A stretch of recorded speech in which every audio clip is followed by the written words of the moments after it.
அடுத்து அதிமுக ஆட்சி வரப்போகிறது. திமுக அரசின் திட்டங்களையும் நாங்கள் தான் செயல்படுத்த வேண்டும் என்று எதிர்க்கட்சித் தலைவர் எடப்பாடி பழனிசாமி சட்டப்பேரவையில் பேசியிருக்கிறார். அண்மை செய்தியாக பார்க்கிறோம். கூடுதல் விவரங்களோடு செய்தியாளர் அபினேஷ் இணைக்கிறார். அபினேஷ், விவரங்கள். இன்று தமிழ்நாடு சட்டப்பேரவையில் 2026-27 நிதியாண்டுக்கான இடைக்கால நிதிநிலை அறிக்கை மீதான விவாதம் என்பது தொடங்கி நடைபெற்று வந்தது. குறிப்பாக இதுல 7.5% இட ஒதுக்கீட்டை நாங்கள் தான் வலியுறுத்தினோம். அந்த காரணத்தினால்தான் அது கொண்டு வரப்பட்டது என்று அமைச்சர் மா சுப்பிரமணியன் குறிப்பிட்டு பேசியிருந்தார்.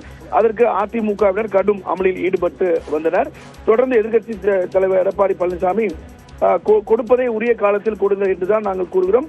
குறிப்பாக கூவமாற்றின் நடுவில் தூண் அமைக்கக்கூடிய காரணத்தால் தான் அந்த மதுரவாயில் திட்டம் என்பது அந்த நேரத்தில் கைவிடப்பட்டது. எனவே ஒவ்வொரு ஆட்சி காலத்திலும் நடக்கக்கூடிய பணிகள் அடுத்து வரக்கூடிய ஆட்சி காலத்தில் அது நிறைவு பெறும்.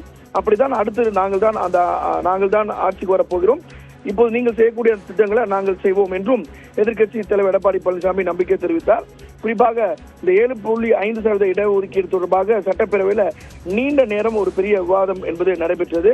குறிப்பாக இந்த 7.5% இடஒதுக்கீட்டை எங்களுடைய வலியுறுத்தின் பேரில் தான் அன்றைக்கு உங்களுடைய அரசு கொண்டு வந்தது என்று அமைச்சர் மா சுப்பிரமணியன் பேசியதை தொடர்ந்து அதிமுகவினர் தொடர்ந்து அமளியில ஈடுபட்டாங்க. தொடர்ந்து மிக +2 மாணவர்களுக்கு லேப்டாப் வழங்குவதிலும் கூட சட்டப்பேரவையில் ஒரு காரசார விவாதம் என்பது நடைபெற்று முடிந்திருக்கக்கூடிய நிலையில எதிர்க்கட்சித் தலைவர் எடப்பாடி பழனிசாமி அடுத்து வரக்கூடிய ஆட்சி அதிமுக ஆட்சி, அதுல இன்றைக்கு செயல்பட்டு வரக்கூடிய திட்டங்கள்ல எடுத்து செய்வதுதான் வழக்கம் என்றும் அவர் குறிப்பிட்டு பேசினார். நந்தா,